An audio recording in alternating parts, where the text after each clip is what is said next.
자, 그럼 이번에는 재고자산 들어가도록 하겠습니다. 자, 재고자산이라고 하는 것은 영업활동 과정에서 판매 목적으로 보유하고 있는 자산을 재고자산이라고 합니다. 자, 회사가 보유하고 있는 재고자산의 특성은 회사의 특성에 따라 다릅니다. 자, 빵 회사의 경우에는 빵이 재고이겠지만 건설사, 아파트를 지어서 아파트를 파는 건설사의 경우에는 아파트가 재고자산이 됩니다. 자, 이처럼 어떠한 물건을 파느냐, 어떠한 영업을 하느냐에 따라서 재고자산의 종류는 달라지겠죠. 자, 나머지 내용들 읽어보시면 됩니다. 자, 재고자산은 판매를 위해 보유하고 있는 자산이므로 이익을 창출하는 데 결정적인 역할을 하고 재고자산의 원가를 얼마로 잡느냐에 따라서 자, 매출 원가를 얼마로 볼지 그리고 기말 재고를 얼마로 볼지가 결정되기 때문에 기업의 경영 성과를 보고하는데 중요한 영향을 미친다. 뭐 그런 내용들이 적혀 있는 겁니다. 자, 내용 읽어보시고요.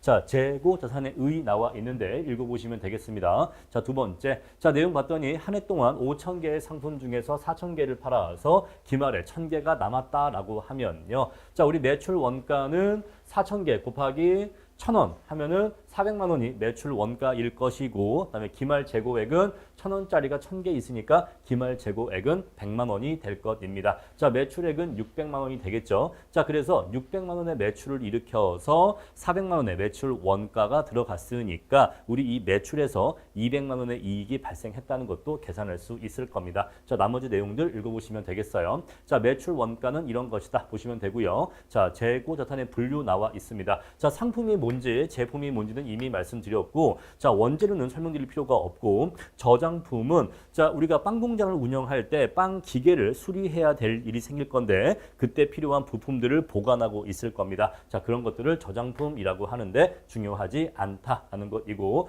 자, 우리 제공품은요, 만드는 과정에 있는 상태를 제공품이라고 하는데 만약에 빵 회사라고 한다면 빵을 만들기 위해서 반죽하고 있는 상태가 있겠죠. 빵 반죽을 제공품이라고 생각을 하시면 되겠어요. 만들고 있는 과정에 있는 제품을 제공품이라고 한다. 자, 다음으로 반제품인데요. 반제품이라고 하는 것은 생산에 있어서 여러 공정을 거쳐서 제품이 완성이 될 때 자, 1번 공정이 있고 2번 공정, 3번 공정, 4번 공정 이렇게 여러 개의 공정을 거쳐서 제품이 완성된다 했었을 때 자, 일부 공정까지는 완성이 되고 나머지 이후 공정은 아직 공정을 거치지 않은 상태인데 자, 근데 이 상태에서도 판매가 가능할 때 우리 그러한 것을 반제품이라고 합니다. 자, 뭐 어떤 사례가 있냐면 우리 조립형 PC가 있는데 PC 그런 게 있어요. 이렇게 이제 본체가 있고 이 안에 이제 뭐 CPU라든가 그래픽 카드라든가 이러한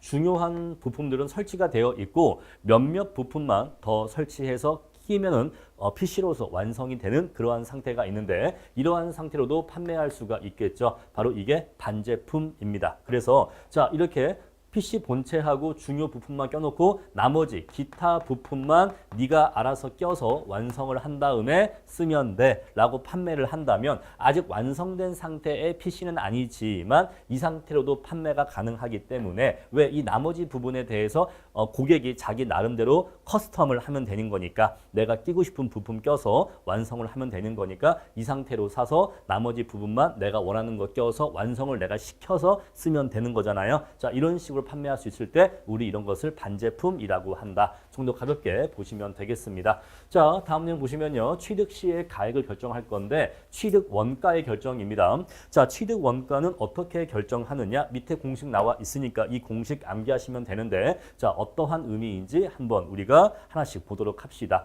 자, 우리 매입 원가라고 하는 것은요. 첫 번째 매입 가액이 있습니다. 말 그대로 그 물건의 가격이겠죠. 내가 얼마짜리 물건을 산다라고 하는 그 물건 자체의 가격을 얘기할 겁니다. 그런데 내가 이것을 매입하는데 부대 비용이 발생한다면 이 부대 비용도 더해줘야 됩니다. 가장 대표적인 부대 비용이 뭐가 있냐면 바로 운송비예요. 뭐 운송비, 운반비 표현은 다양할 수가 있는데 운반비, 운송비 이런 것들이 발생할 수가 있고 그리고 외국에서 수입하는 경우에는 관세가 발생할 수도 있고 그리고 보험료 같은 것들도 발생할 수가 있습니다. 자, 이런 것들이 대표적인 매입의 부대 비용인데 이런 것들이 발생한다면 저런 비용도 포함시켜 주셔야 돼요. 자, 제가 얼마 전에 인터넷으로 A4 한 박스를 샀습니다. 그런데 제가 A4 한 박스가 정확히 얼마인지 기억 안 나는데 만약에 한 박스에 3만 원이었다라고 해볼게요. 자, 3만 원짜리 A4 한 박스를 구입했다라고 하는데 여기에 배송비가 3,000원이 붙었습니다. 배송비가 3,000원이 붙었어요. 그러면 저는 A4 한 박스를 3만 원에 샀다라고 인식하는 게 맞을까요? 아니면 3만 3천 원 주고 샀다라고 인식하는 게 맞을까요? 바로 정답은 후자입니다. 제가 이 A4 한 박스를 제 사무실로 가져와서 제가 쓸 때까지 이거를 구입하는 데 들어간 총 비용이 3만 3천 원이기 때문에 이때는 매입 부대 비용인 택배비, 우리 운송비를 포함해서 3만 3천 원으로 매입 원가를 인식하는 게 합리적이에요. 자, 여기까지는 이해하는데 어렵지 않았을 겁니다. 자, 그럼 이제 우리 요걸 공부해 보죠. 매입 할인이 있고 매입 애누리가 있고 매입 환출이 있어요. 자, 이 세 가지를 여러분들이 이해를 하셔야 됩니다. 자, 이거를 예시해 드리기 위해서 한번 이렇게 해볼게요. 의자를 내가 10개 주문했다라고 해보겠습니다. 자, 의자를 10개를 주문했어요. 너무 많나? 5개만 주문했다라고 할게요. 5개. 자, 그리고 의자 하나에 10,000원이라고 하겠습니다. 자, 의자 하나에 10,000원이에요. 그럼 얼마죠? 매입가액은 5만 원. 그리고 이 의자를 택배로 받는데 이 운송, 이 배송 받는데 10,000원이 들어갔다라고 해보겠습니다. 그럼 이제 매입 부대 비용은 10,000원 들어갔겠죠. 자, 그런데 이 5만 원, 이 의자 5개를 구입했더니 막상 도착하니까 이 의자가 얘가 다리가 부러져 있어. 하나가 다리가 부러져 있는 거예요. 여러분, 다리가 부러져 있으면 의자 쓸 수 있어요, 없어요? 못 쓰죠? 못 씁니다. 그래서 이거 하나는 반품을 했습니다. 요거는 반품을 했어. 바로 이게 뭐냐면 매입 환출이에요. 매입 환출은 반품을 의미해요. 반품. 우리가 뭔가 물건이 왔는데 내가 주문하지 않은 물건이 오거나 아니면 내가 도저히 사용할 수 없는 상태가 안 좋은 물건이 오면은 얘를 내가 반품하잖아요. 바로 그래서 매입 환출은 반품을 의미합니다. 자, 그러면 내가 이거에 대한 돈을 낼 필요가 있어요? 없죠. 없으니까 의자 한 개 값 뺄 겁니다. 의자 한 개 값 뺄 거예요. 10,000원 뺄 겁니다. 자, 그리고 나머지 의자 4개가 왔는데 한 가지 의자에 기스가 가 있네. 스크래치가 있는 거예요. 이렇게 의자에 스크래치가 가 있어. 그러니까 이게 의자로 못 쓸 건 아닌데 전화를 했어요. 의자 판매업자한테. 사장님, 의자가 왔는데요. 하나는 반품 보낸 거 아시죠? 예, 그럼 그거는 빼고. 근데 이게 나머지 4개 중에서 하나가 기스가 가 있네요. 이거는 솔직히 정상적인 제품이 아닌데 가격을 좀 빼주셔야 될 것 같아요. 요거 이해하시죠? 어떤 상황인지. 그래서 의자 사장님이 알겠습니다. 이거 의자 스크래치가 아마도 배송 과정에서 스크래치가 난 것 같은데 이거는 제가 3,000원 빼드릴게요. 라고 할 수 있겠죠? 그럼 얘가 3,000원 빼는 겁니다. 0.3 빼는 거예요. 얘는 하나 빼는 거고. 자, 그래서 이렇게 제품의 상태가 안 좋아서 빼는 거를 매입 애누리라고 해요. 매입 애누리라고 한다. 자, 매입 애누리를 하는 경우는 다양하게 있는데 방금은 제가 이제 품질이 안 좋아서 가격을 깎는 거를 얘기했는데 교과서 80페이지 보시면요. 불량품이라거나 수량 부족 등의 이유로 가격을 깎는 것을 매입 애누리라고 합니다. 자, 그래서 제품 자체를 반품하는 거는 매입 환출이고 내가 받기는 받아. 내가 이 물건을 쓰기는 쓰는데 상태가 안 좋으니 가격을 좀 깎아줘라고 하는 게 매입 애누리예요. 아시겠죠? 자, 또는요, 수량이 부족할 수도 있습니다. 우리가 과일을 샀어.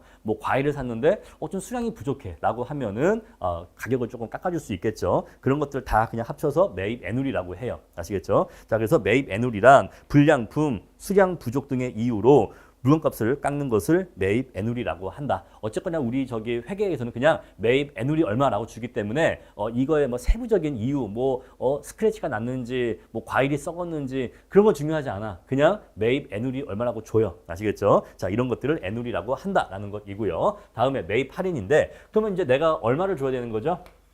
3만 원, 3만 7천 원 줘야 되는 거죠? 3만 7천 원 줘야 되는데 이걸 내가 한 달 뒤에 주기로 했어요. 이걸 내가 한 달 뒤에 주기로 했는데 사장님이 그래. 근데 제가 좀 현찰이 급해서 이거 한 달보다 좀 빨리 결제해 주시면 제가 2,000원 더 빼드릴게요. 일주일 안에 결제해 주시면 제가 2,000원 더 빼드릴게요. 라고 해요. 그래요? 저 원래 이거 한 달 뒤에 돈 드리기로 했었는데 일주일 내로 결제하면 2,000원 빼주신다고요? 알겠습니다. 그럼 제가 그러면 결제를 약정일보다 더 빨리 결제할게요. 원래 내가 드리기로 했던 날짜보다 더 빨리 결제할게요 라고 해서 2,000원 할인받았다 라고 하면 바로 이게 매입 할인이에요. 그러면 이제 매입 할인에서 이렇게 2,000원 할인을 받겠죠. 자, 이런 식으로 해서 매입 할인을 받거나 매입 애누리, 매입 환출 이런 것들이 발생할 수가 있어요. 자, 그러면 내가 이 의자 5개를 구입하는데 그러니까 이 거래와 관련해서 매입 원가를 얼마로 잡아야 되는가? 바로 자, 처음에 의자 5개는 5만 원이었죠. 정가가 일단 5만 원이었고요. 근데 운송비, 택배비가 10,000원이었고 근데 요거 합치니까 마이너스 1.5입니다. 마이너스 1.5예요. 그래서 결국에는 내가 이 의자를 구입하는데 4.5만 원이 들어간 것으로 계산을 하시면 되는 겁니다. 자, 물론 5개 중에서 1개는 반품했기 때문에 요렇게 의자를 매입하는 원가가 4.5만 원이 들어갔다라고 인식하면 되겠죠. 자, 이렇게 매입 원가를 계산합니다. 자, 교과서 보시면요. 매입 부대 비용 나와 있습니다. 자, 이러한 비용들 발생하면 매입 원가에 포함시켜 줘야 된다라는 것이고요. 다음에 매입 애누리는 내가 매입한 상품에 뭔가 좀 문제가 있어서 가격을 깎는 것을 매입 애누리다라고 기억하시면 되고 매입 환출은 내가 구입했던 물건을 일부 반품해서 돌려보내는 것을 매입 환출이라고 합니다. 자, 그러면 매입 환출한 것만큼 수량이 감소하게 되겠죠. 다음에 매입 할인인데 자, 우리 정해진 날짜보다 대금을 빨리 결제하는 경우에는 할인을 해줄 수가 있는데 우리 이것을 매입 할인이라고 한다라는 것이에요. 자, 예제를 보겠습니다. 자, 다음 거래로 인한 상품의 취득원가 얼마인가 물어보고 있는데 자, 85만 원짜리 상품을 매입을 했습니다. 자, 위 외상으로 매입한 상품 중에서 10만 원을 불량품으로 반품했으니까 요거 10만 원 빼줘야 돼요. 요거는 10만 원 빼줘야 되고요. 다음에 외상 매입금을 조기에 지급해서 역시 만 원에 매입 할인 받았습니다. 자, 그래서 85만 원에서 11만 원 빼주면은 74만 원이 취득 원가가 되는 겁니다. 이해하시겠죠? 자, 그러면 이러한 재고자산의 회계 처리를 한번 요약해 보겠습니다. 자, 맨 처음에 외상으로 매입을 하면은 상품은 나한테 들어오는데 내가 아직 돈을 주지 않았으니까 나한테는 매입 채무라고 하는 부채가 생기게 됩니다. 나중에 갚아야겠죠. 자, 그런데 내가 이번에 구입한 상품 중에서 일부 매입 애누리와 환출과 매입 할인을 받았다라고 한다면 그 금액만큼 나의 매입 채무가 감소하게 됩니다. 그죠? 저거만큼 금액이 빠져야 되니까 그거만큼 나의 매입 채무가 감소하게 돼요. 그래서 일부 취소라고 이해하시면 돼요. 이번 내가 매입한 거에 일부 취소라고 이해하시면 매입 채무는 이쪽으로, 상품은 이쪽으로 해서 일부 금액을 취소하시면 되는 겁니다. 만약에 내가 이번에 상품을 100만 원어치 구입을 했는데 외상으로 100만 원 구입을 했는데 애누리 환출 매입 할인으로 5만 원 할인을 받았다. 5만 원을 이렇게 할인받았다라고 한다면은 매입 채무도 5만 원 까지는 거고 상품도 대신 5만 원 까지는 거예요. 아시겠죠? 나는 그래서 이 상품을 95만 원 어치 매입한 셈이 되는 겁니다. 아시겠죠? 내가 매입한 상품의 가치는 95만 원이 되는 거예요.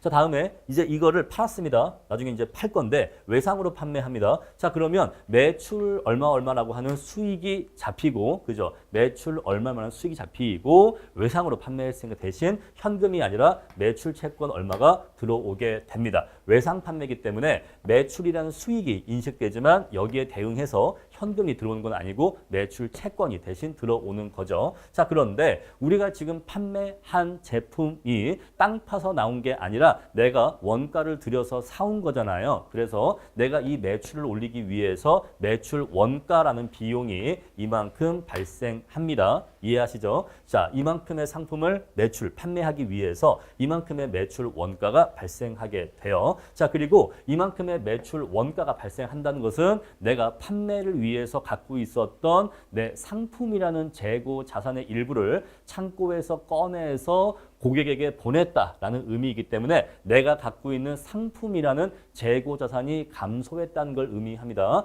그래서 상품이 고객한테 가니까 나의 상품, 재고 자산이 이 수량만큼 감소하게 될 건데 자, 여러분들이 아직은 이 부분에 있어서는 회계 처리가 잘 이해가 안 가실 거예요. 왜냐하면 아직 우리가 매출과 매출 원가에 대한 회계 처리를 아직 제대로 배우지 않았기 때문에 일단 이 부분은 그런가 보다 하고 넘어가시면 됩니다. 우리 기본 강의, 재무회계 기본 강의 가서 자세하게 공부를 하시게 될 겁니다. 넘어가시고 자, 그 마찬가지로 내가 팔았는데 내가 판매한 제품에 문제가 있어서 매출 애누리, 매출 환입, 매출 할인 등등을 내가 해줬다라고 한다면 내가 이 판매한 매출의 일부를 캔슬하는 의미가 됩니다. 내가 원래 100만 원어치 팔았었는데 고객이 매입자가 뭐 이러이러한 이유로 내가 5만 원 할인을 해줬어 라고 한다면은 내가 그러면 이제 100만 원 판 게 아니라 이 중에서 5만 원 캔슬하고 사실은 95만 원어치만 판매한 셈이 되겠죠. 그래서 내가 아까 판매했던 이 분계를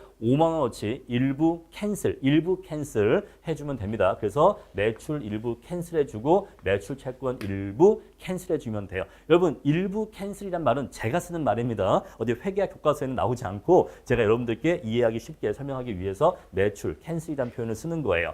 선생님 그런데 아까 우리 매입 애누리 환출 할인은 공부했지만 매출 애누리 환입 매출 할인은 공부하지 않았는데요. 자, 이거는요 똑같은 거래인데 아까 제가 의자로 설명드렸잖아요. 방금은 제가 의자 설명드릴 때 의자의 구입자 측면에서 내가 의자를 샀는데 이렇게 배송 온 의자가 막 스크래치가 있고 막 다리가 부러져 있어. 그래서 매입 애누리 환출 할인 등등을 받은 거잖아요. 근데 똑같은 거래에 있어서 의자를 판매하는 사람 입장에서는요. 내가 처음에 의자를 이렇게 팔았는데 고객이 품질에 문제가 있다고 해서 할인 등을 요구했어. 그래서 내가 할인을 해줬어. 그래서 나의 매출액이 좀 감소했어 라고 하잖아요. 그래서 똑같은 거래인데 이것을 이유로 만약에 제품의 품질에 문제가 있어서 이것을 이유로 고객이 할인을 요구하면 그게 매출 애누리잖아요. 근데 그 매입 애누리잖아요. 그런데 이거를 판매자가 오케이 알았어 그거만큼 깎아줄게 라고 하면 그건 판매자 입장에선 매출 애누리인 거예요. 그래서 똑같은 얘기인데 이게 판매자 입장에서 할인이라고 하는 것은 판매자 입장에서는 이건 거고 구입자 입장에서의 할인은 이거인 겁니다. 아시겠죠? 자, 그래서 같은 얘기인데 판매자 입장이냐 구입자 입장이냐 그 차이일 뿐이에요. 자, 내가 구입한 제품에 문제가 있어서 매입 애누리를 받았어 라고 하는 거는 구입자 입장이고 내가 판매한 물건에 좀 문제가 있어서 하자가 있어서 내가 대금을 좀 깎아줬어 라고 하면 이건 매출 애누리예요. 아시겠죠? 자, 그렇게 이해하시면 되겠습니다. 자, 다음에 이제 우리가 재고 자산의 수량 결정을 할 건데 자, 이게 처음엔 잘 이해가 안 갈 수가 있어요. 자, 우리가 창고에 1000개가 있었습니다. 창고에 물건이 1000개가 있었어. 근데 이 중에서 600개를 팔았네? 그러면 기말에 창고에 재고가 400개가 남아 있겠죠. 이게 뭐 어려워요? 라고 할 수가 있는데 자, 지금은 우리가 단순한 사안이기 때문에 이게 어렵지 않다고 생각할 수 있지만 여러분들 한번 이마트를 떠올려 보세요. 이마트는 정말 아마 수천 가지 이상의 제품을 팔 겁니다. 그죠? 상품이죠. 수천 가지 이상의 상품을 팔 건데 이게 매일매일 물건이 들어오고 또 매일매일 고객이 사가요. 그랬을 때 과연 한번 뭐 어떤 거 예를 들어볼까요? 깐포도 통조림, 참치 통조림 해볼까요? 참치 통조림? 자, 참치 통조림이 있어. 그냥 참치라고 할게요. 참치캔이 있는데 창고에 있는 참치캔 수량이 있겠죠. 근데 이거를 고객들이 매일매일 사가. 뭐 매일매일 사가기도 하고 중간에 참치캔을 또 수시로 사와서 창고에 또 쟁여놓기도 합니다. 그랬을 때 12월 31일 날 창고에 참치캔이 몇 개 있을까? 과연 정확하게 알 수 있을까요? 정확하게 알지 못해요. 왜냐하면 분명히 수량 파악에 오차가 생길 건데 수량이 안 맞을 겁니다. 왜? 너무 많은 품목이 너무 자주 왔다 갔다 하기 때문에 자, 기말에 참치캔이 몇 개 남아 있을지를 정확하게 맞추기가 어려워요. 그래서 이 수량을 어떻게 파악할 거냐의 문제예요. 아시겠죠? 자, 일단 교과서가 주는 사안은 단순하죠. 자, 기초에 수량이 100개가 있었습니다. 그런데 추가로 500개를 매입했대요. 그럼 총 몇 개가 있죠? 600개가 있었죠. 600개가 있는데 판매를 몇 개 했대요? 450개 판매했대요. 그럼 몇 개가 남았을까요? 150개가 남았겠죠. 그러니까 이건 너무 단순한 사안이라 당연히 뭐 그렇구나 넘어갈 수가 있는데 자, 이게 왜 문제가 되는지를 말씀드릴게요. 자, 기말 재고, 우리가 기말 재고를 수량을 파악하는 방법은 계속 기록법이 있고 실지 재고 조사법이 있어요. 자, 이 두 방법의 차이점이 뭐냐면 계속 기록법은요. 자, 일단 내가 원래 몇 개 갖고 있었고 그리고 추가로 매입한 게 몇 개야. 그럼 내가 총 몇 개가 있었죠? 총 몇 개가 있었는데 내가 물건을 팔 때마다 몇 개를 팔았는지를 그때그때 정확하게 셌어. 바로 그게 계속 기록법이에요. 계속 기록법은 기중에 매출 원가를 일일이 기록하는 방법이에요. 오늘은 참치캔 3개 나갔어.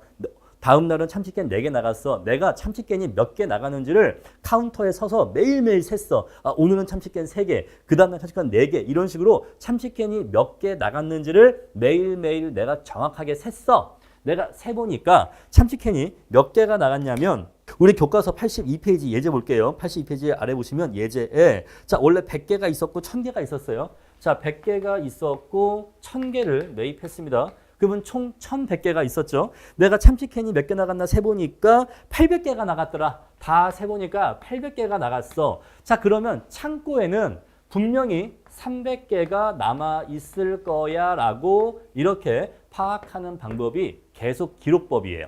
자, 내가 몇 개가 나갔는지를 셌기 때문에 이걸 빼고 나면 당연히 내가 창고에 들어가서 몇 개 남았는지를 안 세봐도 300개가 남아 있어야 해. 300개가 남아 있을 거야. 바로 이게 계속 기록법이에요. 이해하시겠죠? 자, 우리가 1100개가 있었는데 창고에 전체 내가 800개가 나가는 걸 셌어. 그러니 당연히 남아있는 건 300개가 남아있을 거야. 바로 이게 계속 기록법입니다. 자, 그럼 두 번째, 실질 재고 조사법은요. 이름 자체가 나와 있죠. 이름 자체가 실제로 재고를 조사해 보는 거예요. 자, 장사를 막 해. 장사를 할 때는 뭐 오늘 참치캔 몇 개 나가는지를 일일이 세지 않아. 아, 일단 장사해. 일단 팔아. 판 다음에 이제는 또 결산일이야. 그럼 내가 창고에 가볼게. 내가 창고에 가서 막 세. 참치캔 몇 개 있지? 하나, 두 개, 세 개, 네 개 막 세봅니다. 실제로 세봤더니 참치캔이 몇 개가 창고에 있더라? 250개가 있더라 이 얘기예요. 1100개가 있었는데 남아있는 게 250개가 남아있더라. 재고로 250개가 남아있더라. 그러면은 아마도 중간에 팔린 게 몇 개겠다? 850개가 팔렸나 보다. 이렇게 하는 거예요. 이게 매출 원가. 얘는요. 매출 원가를 정확하게 세. 그러면은 기말 재고를 알 수가 있다는 거죠. 지금 양자의 차이점 이해하시겠습니까? 자, 우리가 이마트 같이 거래가 빈번한 경우에는 이 재고를 어떻게 파악할까? 둘 중에 하나를 택할 수밖에 없다는 거예요. 첫 번째 방법은 뭐냐면 매일매일 물건이 몇 개 나가는지를 다 파악하는 거야. 오늘 참치캔 몇 개 나갔다. 그 다음날 참치캔 몇 개 나갔다. 이렇게 해서 쫙 다 더해. 내가 다 세봤는데 참치캔이 몇 개가 나갔어. 근데 우리가 참치캔이 원래 총 1100개가 있었거든. 근데 내가 나간 거 세보니까 800개가 나갔더라고. 그러면 창고에는 분명히 300개가 남아있어야 돼. 그러니까 기말 재고는 300개가 남아있는 걸로 보자. 이렇게 처리하는 게 계속 기록법이고, 두 번째 방법은 뭐예요? 자, 일단 장사는 그냥 해. 그냥 장사는 일단 팔아. 그냥 뭐 막 라면, 참치캔, 막 김 막 같이 팔겠지. 일단 팔아. 판 다음에 참치캔이 몇 개 나갔는지는 기말에 내가 창고에 가서 재고를 세볼게. 내가 가서 세보니까 하나, 두 개 세보니까 250개 남아있더라. 이건 진리죠. 요건 맞는 거죠. 요건 정확한 겁니다. 왜? 실제로 세본 거니까. 실제로 세보니까 250개 있던데 그럼 우리가 전체 1100개 있었는데 창고에 남아있는 게 250개면 그럼 우리가 기중에 850개를 팔았구나. 이렇게 파악하는 게 실질 재고 조사법이다 이 얘기예요. 양자의 차이가 뭔지 아시겠죠? 양자의 차이는 내가 몇 개 나갔는지를 정확히 쟀으니 이걸 빼고 나면 몇 개 남아있는 걸 구할 수 있어. 이렇게 보는 방법이고, 이 방법은 반대죠. 몇 개 남아있는 걸 내가 세봤으니 그러니까 기중에는 몇 개가 나갔다는 것을 알 수가 있어. 이렇게 하는 거예요. 서로 반대 방향으로 구하는 거예요. 자, 메커니즘이 정반대죠. 자, 그래서 우리가 한번 예제 보겠습니다. 기초 재고 수량이 이러이러했었을 때, 자, 양자에 의해서 매출 원가와 기말 재고액을 계산하래요. 자, 이렇게 계산하면요, 매입 단가가 1,000원이니까 한 개당 1,000원이거든요. 그러면은 이렇게 하면은 매출 원가가 얼마예요? 80만 원. 재고 얼마예요? 30만 원.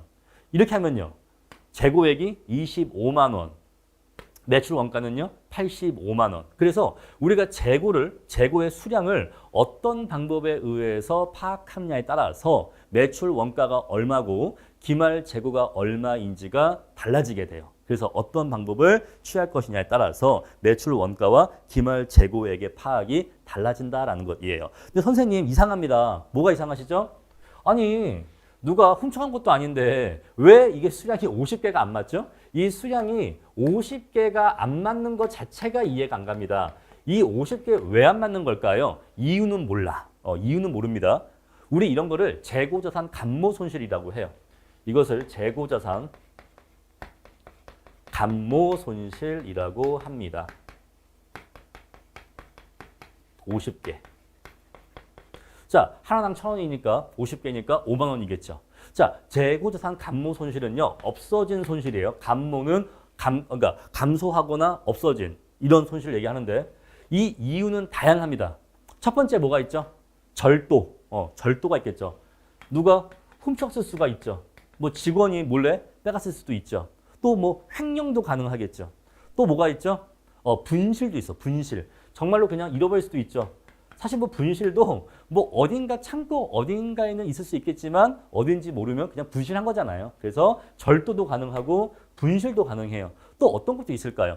벌레나 이런 해충류들이 먹을 수도 있어요. 그러니까 예를 들어서 뭐 이렇게 곡식이다, 뭐 쌀이다 이런 경우에는 그 쥐라든가 뭐 벌레 이런 것들이 쌀을 먹을 수도 있잖아요. 그 내가 창고에 쌀을 쌓아놨는데 쌀이 줄었어.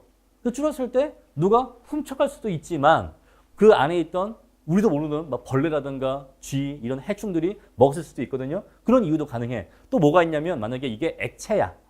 그 어떤 오크통에 보관된 뭐 와인이야라고 한다면 이게 액체 같은 경우에는 증발도 합니다. 그래서 시간이 지날수록 점차 통 안에 든 그 오크통 안에 든 액체의 양이 감소하기도 해요. 그러니까 이런 식으로 증발도 가능해. 또는 바람에 좀 날아갈 수도 있어. 우리가 석탄을 이렇게 쌓아놓잖아요. 연탄 공장이나 석탄 같은 하면 이렇게 시커먼 석탄과 연탄을 이렇게 쌓아놓는데 그게 이제 바람이 불면 그 검은 가루가 막 날아갑니다. 그러면 이제 결국 그 연탄의 양이 감소하게 되겠죠. 그러니까 그런 식으로 우리가 어떤 재고를 쌓아놓으면은 다양한 이유에 의해서 그 재고 자산의 수량이 감소할 수가 있는데 우리가 그 원인을 일일이 파악할 수가 없다 보니까 그냥 어쨌거나 없어진 거를 감모 손실이라고 해요. 아시겠죠? 자, 그래서 지금 이 사례는 감모 손실이 50개가 발생한 사례를 알려주고 있는 겁니다. 자, 우리 그래서 이러한 재고자산 감모 손실은 어떻게 파악할 수가 있냐면 이 첫 번째 방법과 두 번째 방법을 둘 다 쓰면 돼요.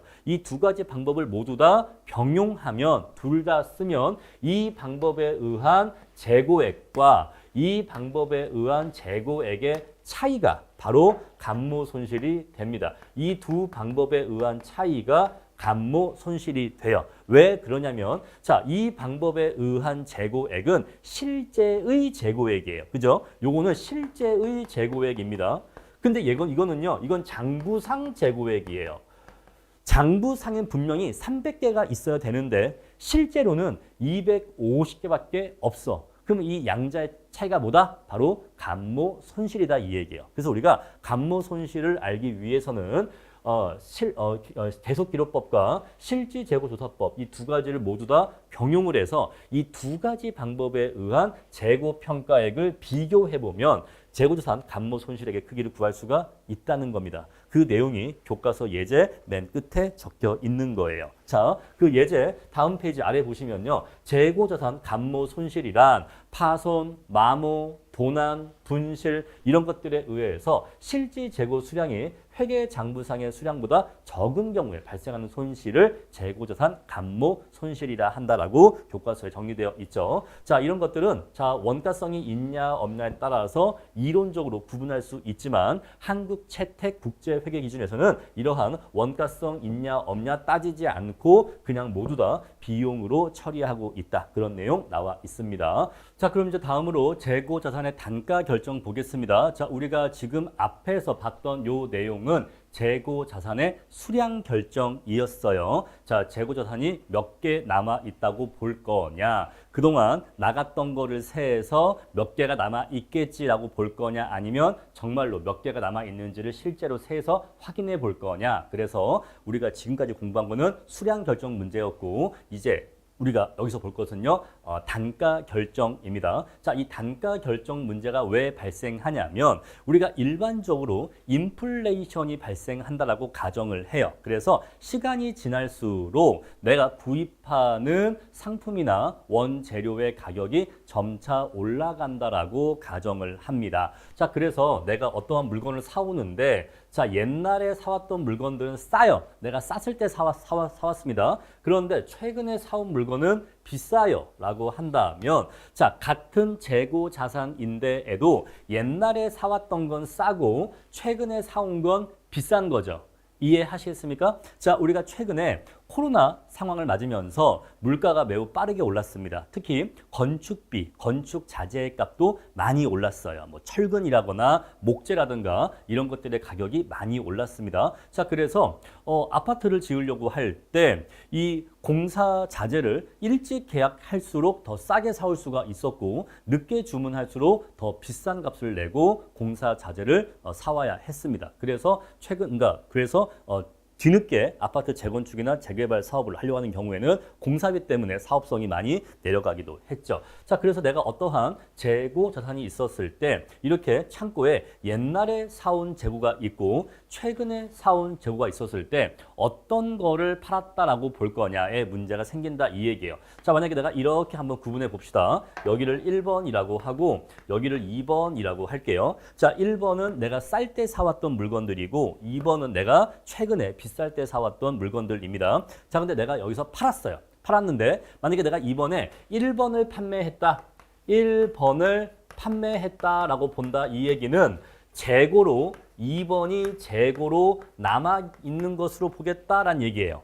이해하시겠죠? 자, 내가 이번에 팔았는데 만약에 수량이 똑같이 500개, 500개라고 합시다. 500개, 500개예요. 내가 이번에 500개 팔았는데 내가 이번에 판 500개가 1번을 판 거야 라고 한다면 1번 팔았어? 그러면 남은 건 2번이겠네? 그렇게 보겠다 이 얘기예요. 다음에 두 번째. 자, 아니야. 내가 이번에 판 거는 2번을 판매한 거야. 2번을 판매했고 2번을 팔았으니까 그런 창고에는 1번이 남아있을 거야 라고 보는 거예요. 그러니까 관점은 두 가지가 가능하겠죠? 오케이. 다음에 여기서 1번은 재고로 남아있겠다. 자, 이렇게 할 수가 있어요. 자, 우리 1번과 같이 보는 경우에는 어떻게 되는 겁니까? 이번에 내가 1번을 판 거야. 근데 1번은 싼 거잖아요. 그러면 매출 원가가 높게 잡히겠어요? 낮게 잡히겠어요? 뭐에 비해서? 얘에 비해서. 지금 우리 얘하고 얘를 이제 비교할 겁니다.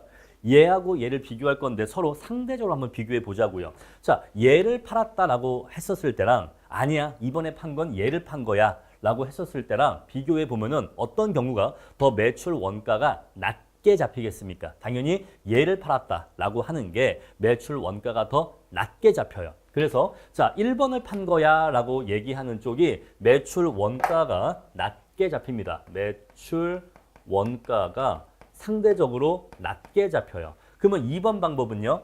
나 이번에 2번을 판 거야 라고 하면은 비싼 걸 판 거니까 얘는 얘에 비해서 상대적으로 매출 원가가 높게 잡힙니다. 자, 매출 원가가 낮게 잡힌다 이 얘기는 판매액은 똑같은데 매출액은 똑같은데 매출 원가가 낮게 잡힐수록 이익이 더 높게 잡히겠죠. 그래서 이렇게 볼수록 반대로 이익은 더 높게 잡힙니다.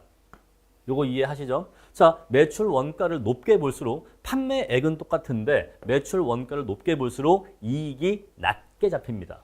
이렇게 볼수록 이익은 낮게 잡혀요. 서로 정반대라는 거 아실 수 있을 겁니다. 자, 그런데 여러분 이익의 크기와 법인세의 크기는 같이 갑니다. 그래서 이익이 높게 잡힐수록 법인세도 이 법인에 더 많이 부과가 될 겁니다. 자, 반대로 이익이 낮게 잡힐수록 니네 이번에 돈 얼마 못 벌었네 라고 하면서 법인세도 낮게 부과가 될 겁니다. 그래서 이익의 크기와 법인세의 크기는 같이 간다라고 이해하시면 돼요. 자, 근데 이제 또 반대예요. 자, 이렇게 1번을 팔았다라고 보는 경우에는 재고로 2번이 남아있다라고 보기 때문에 이 방법에 비해서 재고 자산의 가치가 높게 평가됩니다. 이 방법은 재고 자산의 가치가 높게 평가돼요. 근데 이 방법은요. 2번을 팔았고 1번이 남아있다라고 보기 때문에 니네 되게 싼 것들 남아있네 라고 해서 이 방법에 비해서 재고 자산의 가치가 낮게 평가됩니다. 지금 우리가 이러한 어떤 걸 팔았냐라는 이 가정에 따라서 완전히 정반대의 결과가 얻어진다는 것을 아실 수가 있겠죠. 바로 그게 재고 자산의 단가 결정이에요. 자, 우리 재고라고 하는 것은 옛날에 사온 재고의 가격과 최근에 사온 재고의 가격이 달랐을 때 발생하는 문제인데 일반적으로는 우리가 인플레이션 상황을 가정하기 때문에 옛날에 사왔던 게 싸고 최근에 사온 게 비싸다라는 가정을 취해요. 선생님, 근데 반대일 수도 있잖아요. 디플레이션일 수도 있잖아요. 맞아요. 현실 세계에서는 디플레이션도 있을 수 있는데 우리 시험 문제에서는 인플레이션 상황을 일반적으로 가정해요. 아시겠죠? 자, 그래서 우리는 그냥 이렇게 설명해도 큰 무리가 없습니다. 아시겠죠? 자, 넘어가겠습니다. 자, 우리 그랬을 때 개별법이 있어요. 첫 번째 개별법은 일일이 파악하는 거야. 이번에 나간 게 이건지를 일일이 파악하는 건데 이 개별법은 정확합니다. 정확하죠? 왜? 일일이 파악하니까. 그런데 이 방법은 너무 시간과 비용이 많이 들어서 실제 기업들이 채택하기에는 다소 비현실적인 부분이 있어요. 자, 제품의 품목과 수량이 적은 경우에 작은 규모의 회사에서는 가능할 수도 있지만 실제 대부분의 기업들이 채택하기에는 매우 어렵다라는 거예요. 자, 개별법 넘어가도록 하겠습니다. 그 다음 방법이 뭐냐면 선입선출법이에요. 선입선출법은요. FIFO라고 하는데 이 방법은 먼저 들어온 게 먼저 나간다라는 가정이에요. 그럼 우리가 지금 여기에서 이 1번 요 위의 방법과 아래 방법 중에서 어떤 게 선입선출법이냐면 먼저 들어온 게 먼저 팔렸다라고 보는 관점이 바로 요 첫 번째 줄이기 때문에 사실은 얘가 FIFO라는 걸 알 수가 있어요.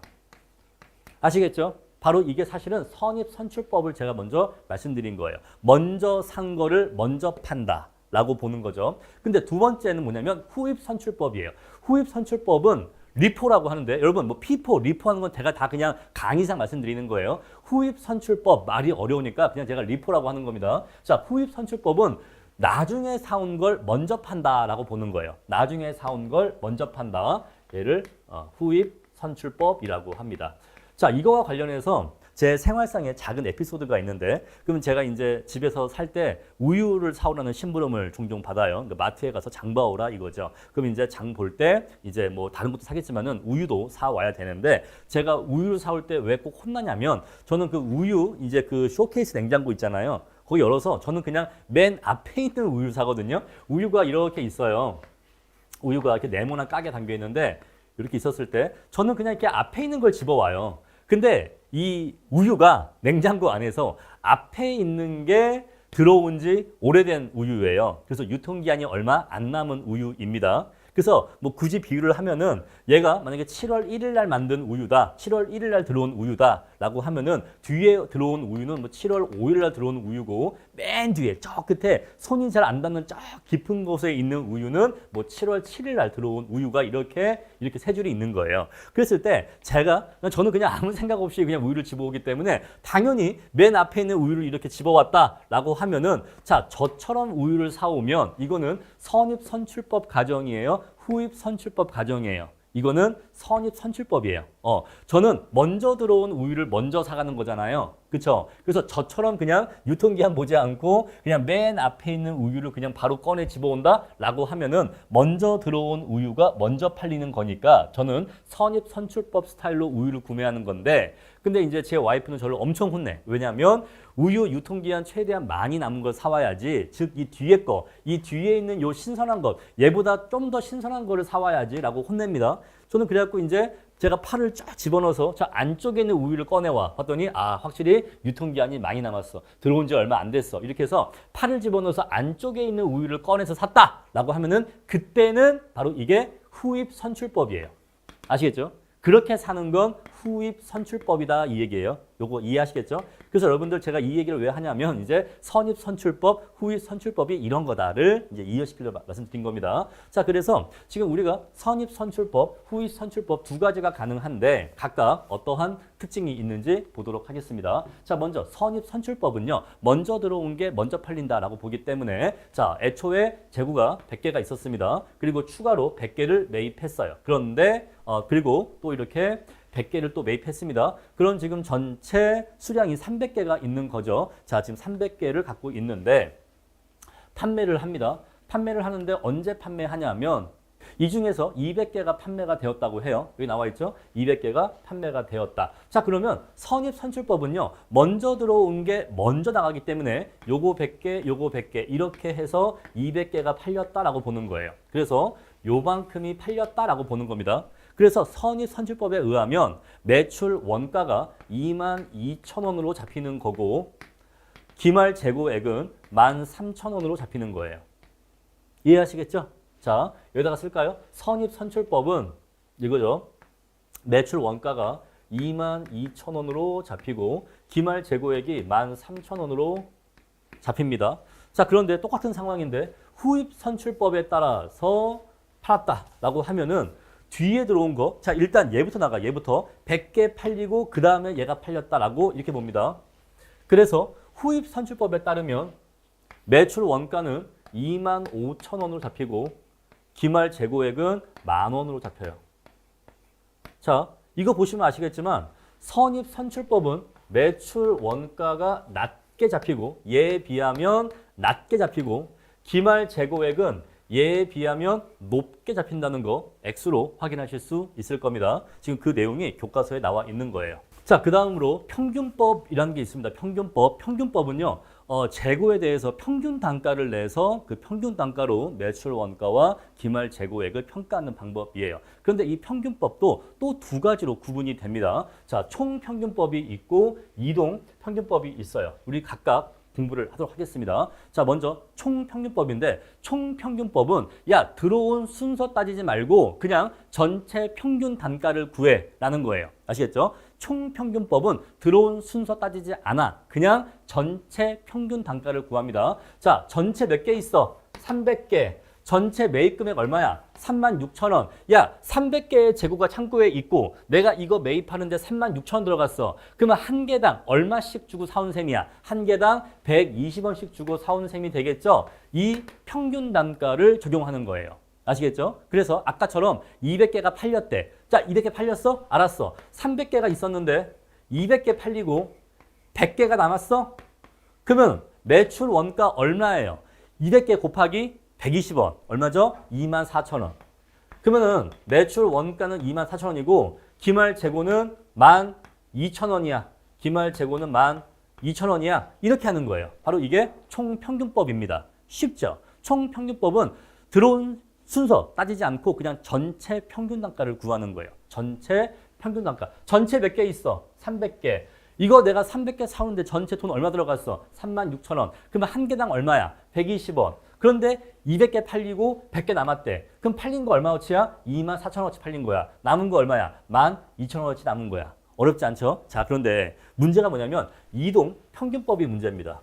이동 평균법. 여러분들 그 재무회계 공부하실 때 어떤 점이 힘드시냐면요. 처음엔 이해를 해요. 아, 총평균법이 이런 거구나. 물론 선입선출, 후입선출까지도 좀 어려운데 그래도 이해했거든요. 그런데 이제 끝난 줄 알았는데 평균법이 있대. 아, 그래? 하나 더 있어? 알았어. 근데 평균법은 뭔데? 총평균법은 이런 거야. 아, 그래? 알았어. 했는데 근데 어떡하지? 끝난 게 아닌데 이동 평균법이 또 있네? 그래? 그런데 문제가 뭐냐면 뒤에 나오는 걸수록 더 복잡해. 그래서 이제 거의 끝났으면 좋겠다. 이제 좀 제발 좀 그만해 하는데 자꾸 그런데 이런 방법도 있고 그런데 또 이런 방법도 있고 그런데 어떡하지? 이런 것도 있어 하면서 방법이 계속 나와. 그 사람이 지칩니다. 지치고 또 뭐가 더 열받냐면 점점 더 어려워져. 뒤에 나올수록 점점 더 어려워집니다. 그래서 결국 사람이 뻗게 돼요. 하지만 그때 뻗지 말고 버텨내셔야 됩니다. 자, 우리 이제 이동평균법 볼게요. 자, 이동평균법은요. 판매가 이루어지는 시점에 그때까지 있었던 재고들의 평균 단가를 구하는 거예요. 자, 보시면요. 자, 기초 재고가 있었고 이때 판매가 이루어지고 이때 판매가 이루어집니다. 자, 얘를 1번 판매, 얘를 2번 판매라고 할게요. 자, 1번 판매가 이루어질 때 그때까지 있었던 재고는 뭐였죠? 얘네들이야. 얘네들이 있었던 거거든요.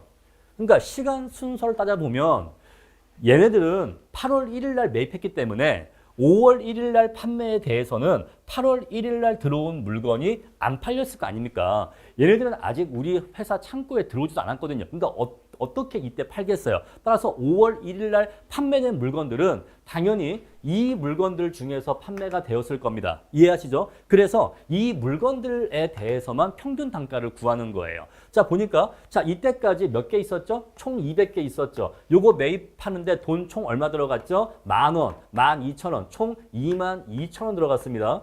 이해하시죠? 22,000원 들어갔는데 전체가 200개니까 평균 단가 얼마 잡으면 되겠어요? 110원 잡으면 돼요. 평균 단가 110원 잡으면 됩니다. 그래서 자, 100개 팔았죠? 그럼 매출 원가 얼마예요?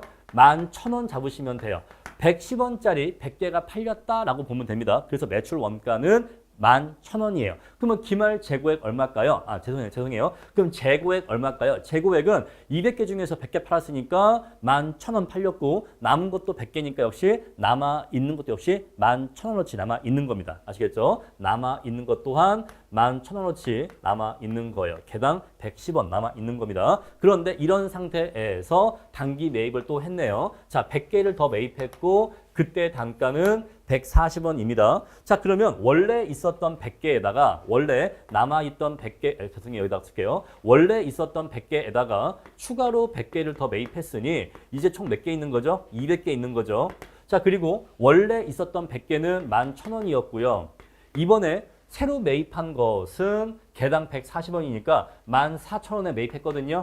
그러면 매입 총액이 얼마죠? 25,000원이죠. 자, 남아있는 재고의 매입액은 25,000원인데 수량은 200개예요. 그러면 개당 얼마죠? 개당 125원이야. 그래서 이제는 평균 단가가 125원이 여기에 적용되는 겁니다. 그래서 9월 1일 날 판매한 거는 개당 125원으로 봐서 매출 원가를 12,500원으로 보시면 되고 자, 200개 있었는데 100개 팔렸으니까 또 100개가 남았죠. 그러면 개당 125원이니까 역시 재고도 12,500원의 재고가 남은 걸로 보는 거예요. 아시겠죠? 자, 이렇게 하는 게 이동평균법입니다. 자, 이동평균법은 재고 자산의 평균 단가를 적용한다는 점은 똑같은데 다만 판매가 있는 시점에 그 판매 시점 이전에 있는 재고들끼리의 평균 단가를 구한다는 점이 차이점이에요. 그래서 이동평균법이 좀 계산이 어렵습니다. 어려운데 원리를 이해하셨으니까 하나하나 차근차근 풀어보실 수 있다라는 것이에요. 자, 교과서에 보시면은 지금까지 제가 계산한 그 내역이 표로 정리가 되어 있으니까 요 내역 한 번 더 여러분들 보시면서 이해하시면 되겠습니다. 자, 그렇게 해서 지금까지 우리가 공부한 내용 보시면요. 재고 자산의 흐름 가정이라고 해서 개별법이 있고 피포가 있고 리포가 있다. 그리고 평균법이 있는데 평균법 내에서는 또 두 가지 방법이 있다까지 말씀드렸습니다. 자, 그럼 이제 우리가 재고 자산의 수량을 어떻게 파악할 거냐, 단가를 어떻게 파악할 거냐 모두 다 말씀드렸어요. 자, 그럼 이제 다음 주제 재고 자산의 평가로 들어가겠습니다. 잠깐 지울게요. 자, 우리가 이번에 할 얘기는요. 어떤 얘기냐면 이런 겁니다. 만약에 내가 연어 수입업자예요. 내가 연어를 사왔어. 근데 국내 연어 시세가 폭락을 했네. 자, 내가 이 연어를 얼마 주고 사왔냐면 1억 주고 사왔습니다. 연어라고 하는 거를 내가 1억을 사와서 1억 원어치 연어를 내가 냉장고에 보관하고 있어요. 그런데 연어의 시세가 요새 많이 폭락해갖고 이게 지금 시세로는 7천만 원밖에는 인정이 안 돼. 지금 시세로는 7천밖에 안 됩니다. 자, 그래버리면 내가 지금 냉장고에 갖고 있는 이 연어라는 이 재고 자산의 가치를 1억으로 봐야 될지 7천으로 봐야 될지예요. 여러분들 생각에는 어떻게 보는 게 합리적이겠습니까? 여러분, 우리가 항상 회계 처리를 어떻게 하는 게 좋을까요? 라고 제가 여쭤볼 때는 우리가 생각을 할 때에는 어떤 숫자라고 얘기를 하는 게 이해관계자들한테 더 유용한 의사결정에 필요한 정보를 제공할 수 있을까? 그 관점에서 한번 생각을 해보세요. 자, 연어 수입업자가 1억을 들여서 연어를 사왔습니다. 그런데 연어의 시세가 폭락해서 사실 이 냉장고에 있는 연어의 가치가 지금 시세로는 7천밖에 되지 않아 라고 한다면 나 연어 1억 원어치 갖고 있어 라고 말하는 게 맞아요? 아니면 나 연어 7천만 원어치 있어 라고 하는 게 맞아요? 당연히 후자가 맞는 거예요. 후자가 맞는 건데 자, 여기서 또 우리 어떠한 방법이 나오냐면 연어 7천 이렇게 직접적으로 금액을 수정하는 게 아니라 충당금 계정을 또 사용합니다. 재고자산 평가 충당금이라는 계정을 또 사용해요. 자, 우리 그래서 어떻게 표시하냐면, 자, 재고자산, 이제 연어 대신에 재고자산이라고 쓸게요. 자, 재고자산 1억 원. 그런데 재고자산 평가 충당금 3천 이렇게 쓴다 이 얘기예요. 아시겠죠? 원래 내가 사왔던 재고자산이 1억 원어치 사왔는데 내가 원래 사온 건 1억 주고 사왔는데 지금 시세와 따져보면은 3천 정도 평가 손실이 발생한 것으로 인정이 돼. 그래서 평가 손실 충당금으로 3천을 잡았어. 그래서 내가 갖고 있는 연어의 실질적 가치는 7천 정도의 가치가 남아있는 셈이야. 이렇게 처리한다 이 얘기예요. 여러분 생각을 해보세요. 연어 수입업자가 연어를 사왔는데 연어의 시세가 폭락해서 연어의 가치가 3천 정도 하락한 것은 연어 수입업자 입장에서 이건 수익이에요, 비용이에요? 요건 비용입니다. 그죠? 요건 비용이에요. 그래서 이거는 원래 비용 처리를 하는 게 맞아. 비용 처리를 하는 게 맞는데 이 비용은 지금 당장 실현된 비용이에요. 내가 지금 당장 연어를 팔았어요. 그건 아니잖아요. 그냥 갖고 있는 거야. 갖고 있는 건데 시세가 하락한 거잖아요. 그러니까 이걸 잘 이해하시죠, 여러분. 우리가 집을 갖고 있는데 옛날에 산 음마 아파트를 지금도 갖고 있어. 그러면은 집값이 올랐죠. 집값이 올랐지만 이 집값이 오른 이익이 실현된 이익이에요. 내가 지금 이 집을 팔았어요? 아니잖아요. 그냥 갖고 있잖아. 갖고 있는데 평가 이익이 올라간 거죠. 이해하시죠? 반대로 집값이 내려갔어. 나는 그냥 집을 갖고 있는데 이 집값의 시세가 내려갔으라고 하면은 이 평가 손실이 발생한 거죠. 이해하시겠죠? 자, 내가 연어를 갖고 있어. 갖고 있는데 이 연어, 내가 갖고 있는 연어의 가치가 시세가 올라갔어. 그러면은 평가 이익이 발생한 거고 반대로 연어의 시세가 내려갔어라고 한다면 평가 손실이 발생한 겁니다. 요거 이해하시겠죠? 자, 그래서 연어의 시세가 내려가면 이건 결국 연어 수입 입장, 죄송해요. 연어의 수입업자 입장에선 좋은 일이 아니고 요거는 비용이에요. 비용이기 때문에 내가 3천 정도 손해를 봤네라는 걸 인식하는 게 맞아. 아시겠죠? 실제로 연어를 아직 내가 팔지 않았어도 3천 정도의 손실이 발생했다는 것을 인식하는 게 맞다고요. 그래서 어떻게 처리를 하냐면 재고자산 평가 손실이라는 비용 항목으로 처리를 해줍니다. 아유, 3천 정도 내가 손해봤어 라고 해서 재고자산, 자 회계 처리 볼게요. 차변에다가 요건 비용이니까 재고자산 평가 손실이라는 비용 항목으로 3천을 이렇게 잡아줘요. 잡아주면서 이쪽에다가 대변에다가 재고자산 평가 충당금이라고 하는 것을 잡아줍니다. 충당금이라고 하는 것을 또 3천을 잡아줘요. 왜냐하면 연어의 시세는 바뀌잖아요. 지금은 3천이 내려갔죠. 그죠? 지금은 3천이 내려갔지만 시간이 지나면 다시 시세가 올라갈 수도 있잖아요. 그러니까 충당금이라는 계정으로 간접적으로 이렇게 연어의 가치를 감소시켜 주는 거예요. 일단 이렇게 처리합니다. 자, 다음 내용 볼게요. 자, 교과서 보시면요. 자, 이렇게 재고자산 평가 손실 비용 처리해주고 내가 3천 손해봤네. 비용 처리해주고 그 3천을 재고자산 평가 충당금으로 설정해준다라고 했어요. 그런데 자, 시간이 지났더니 연어의 시세가 회복됐어. 얼마로 회복됐냐면 시세가 8천으로 회복됐습니다. 그럼 연어의 시세가 1,000 올랐으니까 그럼 이제 이 평가 충당금을 다시 낮춰줘야겠죠. 자, 그럼 이걸 어떻게 하냐면 역시 이것을 재고자산 평가 충당금 환입액이라는 것을 이용해서 다시 돌려줍니다. 자, 이건 어떻게 처리하냐면 재고자산 평가 충당금을 3천 잡혀 있는데 저거를 2천으로 낮춰야 되니까 이 자리에 1천을 넣어주는 거예요. 재고자산 평가 충당금을 이쪽 반대편에 1천 잡아주면 이제 재고자산 평가 충당금은 3천에서 1,000이 빠져서 2천만 남게 됩니다. 이해하시겠죠? 자, 시세가 회복됐으니까 얘를 3천이 아니라 2천으로 낮춰줘야 되니까 얘의 반대편에다가 1천 적어주는 거예요. 여기다 써볼까요? 자, 차변이죠. 여기.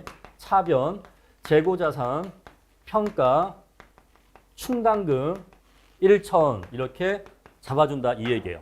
그런데 이 1천이 올라간 건 연어 수입업자 입장에서는 원래 맨 처음에 나는 시세가 7천까지 내려가길래 난 내가 3천 손해봤다 생각했거든. 내가 3천 손해봤다 생각해서 재고자산 평가 손실이라고 해서 3천을 처리했었잖아요. 3천을 비용 처리했잖아요. 그런데 다시 시세가 1천이 회복된 거예요. 그럼 이 1천 회복된 거 어떻게 처리한다고요? 재고자산 평가 충당금 환입으로 처리한다고요. 얘를 대변 재고자산 평가 충당금 환입으로 처리합니다. 환입 1천 처리하는데 이 재고자산 평가 충당금 환입 1천은 요 비용의 감소 항목이에요. 요 비용의 감소 항목.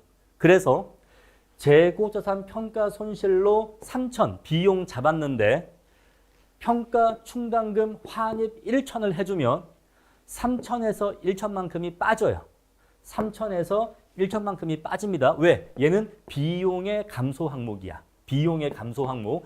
요 비용을 1천 정도, 1천을 낮춰준다 얘기예요. 얘는 이 비용을 1천을 낮춰줘. 그래서 실질적으로 재고자산 평가 손실액을 2천으로 낮춰준다 이 얘기입니다. 아시겠죠? 자, 지금 그 내용이 이렇게 교과서에 정리가 되어 있는 거예요. 자, 보겠습니다. 다시. 자, 먼저 재고자산의 시가가 취득 원가보다 낮아진 시점에는 낮은 가격으로 평가하는데 우리 이것을 저가법이라고 해요. 둘 중에 낮은 거, 취득 원가와 시세 중에서 둘 중에 낮은 거니까 저가법은 요 둘 중에서 낮은 것으로 재고자산의 가치를 평가한다. 바로 이게 저가법이에요. 둘 중에 낮은 것으로 한다. 자, 그래서 재고자산 평가 손실이 3천이 발생했다라고 인식을 해서 내가 3천 손해봤네 라고 해서 재고자산 평가 손실로 3천을 잡아주고 이 3천은 비용으로 처리를 해줍니다. 그리고 이 평가 손실 3천으로 재고자산 평가 충당금 3천을 잡아줘서 내가 갖고 있는 재고자산의 가치를 3천 이렇게 밑에 써줌으로 인해서 얘의 가치를 3천을 낮춰준다 이 얘기예요. 아시겠죠? 자, 우리 재고자산 평가 충당금은 자산의 차감적 계정이야. 얘는 자산의 차감적 계정. 이미 말씀드렸죠. 자산의 차감적 계정이 뭔지. 재고 자산은 자산 계정이에요. 그죠? 자산 항목 중에서 재고 자산이라는 게 있는 겁니다. 근데 그거의 경제 가치를 3천 낮춰주는 항목인 거예요. 우리 얘를 자산의 차감적 계정이라고 해. 그래서 자산의 차감적 계정은 어떻게 표시하냐면 이렇게 표시합니다. 자, 재고 자산 1억. 그런데 재고 자산 평가 충당금 이렇게 3천 이렇게 잡아줘요. 이렇게 잡아주면 재고자산이라는 자산의 가치가 사실은 7천이라고 하는 것이 이렇게 표현되는 거예요. 얘가 뭐죠? 자산 계정. 얘는 뭐죠? 자산의 차감적 계정. 자산의 가치를 낮춰주는 계정. 아시겠죠? 이렇게 처리합니다.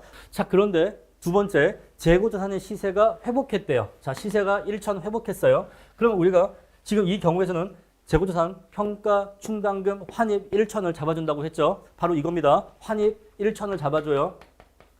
그런데 원래 우리가 애초에 3천의 손실이 발생한 줄 알고 이미 3천을 비용 처리했잖아요. 자, 그랬을 때 얘를 어떻게 표시하냐면 이거 지울게요. 이쪽을. 자, 지금 우리가 쓴 거 이거는 재무상태표야.